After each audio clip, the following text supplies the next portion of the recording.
Hello everyone, for this tutorial video I'd like to explain how to define what the most basic type of calculus function is, the limit.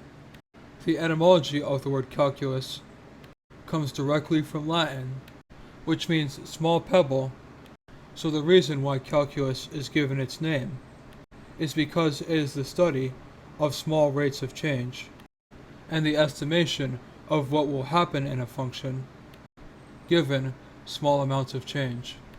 With that out of the way, we are able to give an informal definition of the limit, which is that if we get x closer and closer to a point A without ever actually getting to point A, just being very close to it, then the function of x will approach a value called capital L, where capital L denotes the limit. A way of writing this as a mathematical statement / equation is lim, spelled Lim, as x approaches A of f of x equals capital L. Note too, for a limit to exist, x must approach from both sides, and the values must agree. But we must be very specific about x never actually being A. It is only very, very close from either end. Although this is not the true definition of a limit, it is good enough for introductory purposes. So if, for argument's sake, we want function of x to be no more than 0.001 away from the value of L, then this means the function of x minus the limit L must be less than 0.001 approaching from the right, and the limit minus the function, i.e. the other way around, must be less than 0.001 approaching from the left.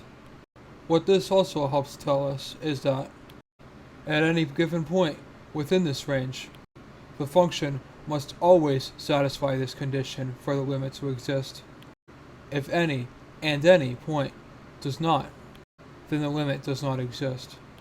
We will see an example of what this implies later on in the video. One final thing to note before we delve into specific examples is that we can rewrite limits as function of x approaches L as x approaches A. And it means the same exact thing mathematically, it is simply a different notation.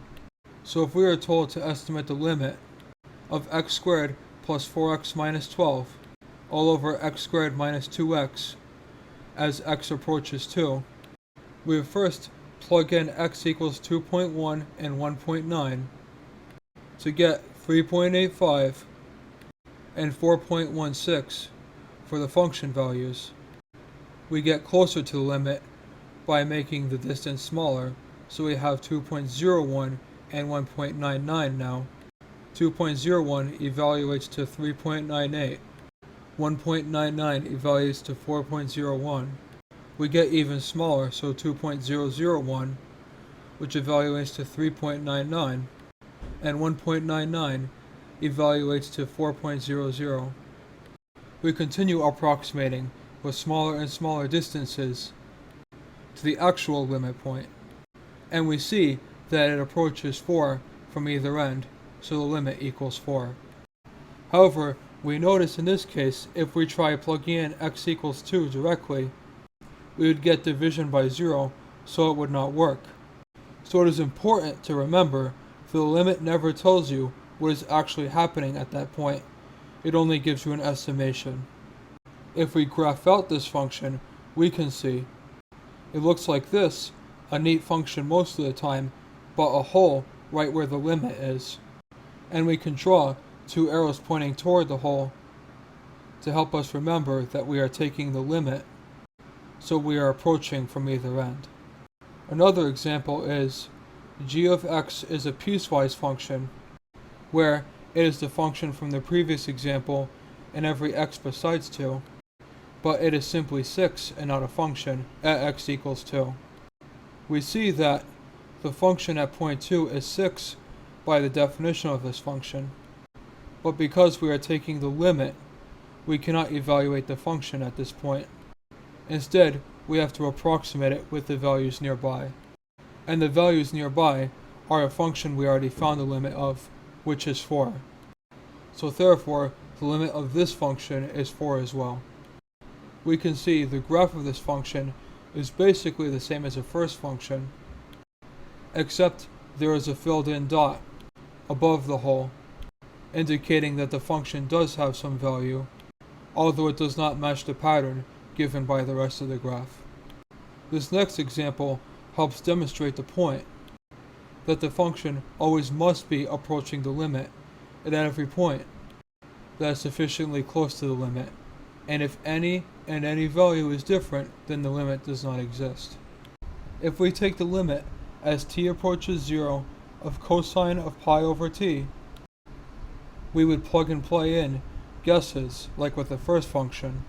We would see at t equals 1, the function is negative 1, and at t equals negative 1, the function is also negative 1. At t equals 0.1, 0.01, and 0.001, the function is all 1. And at t equals negative 0.1, negative 0.001, and negative 0.0001, the function is all 1 there too. We may be tempted to guess that the limit is 1 from this table, but if we try values that deviate from this pattern to be sure that the pattern is matched, we see that the pattern is actually broken, as at 1 over 2001 the function is negative 1, at 2 over 2001 the function is 0, and at 4 over 4001 the function is square root of 2 over 2. So we can see, depending on what point we pick, we will get entirely different values that do not approach a specific limit. If we looked at the graph of the function, we can see why this is working this way. And we can see the function oscillates wildly and dramatically closer to x equals 0 compared to the points farther away, and it does not settle on a finite value. As a result, the limit does not exist because of how irregularly the function behaves at the limit we want to find. If we have a more neat function of h of t equals 0 if t is less than 0 and 1 if t is greater than or equal to 0, and we want to take the limit as t approaches 0, we would see the function equals 1 from the right hand side and the function equals 0 from the left hand side, but for the limit to exist, these functions have to be the same limit. So as a net result, the limit does not exist because the functions are not the same. However, we can fix this problem with something known as one-sided limits in the next tutorial video, which are limits that approach only from one side and not both, as suggested in the title. Don't forget to subscribe if you found this video informative, and make sure to see other tutorial videos, and follow me on either Facebook or Twitter for more content.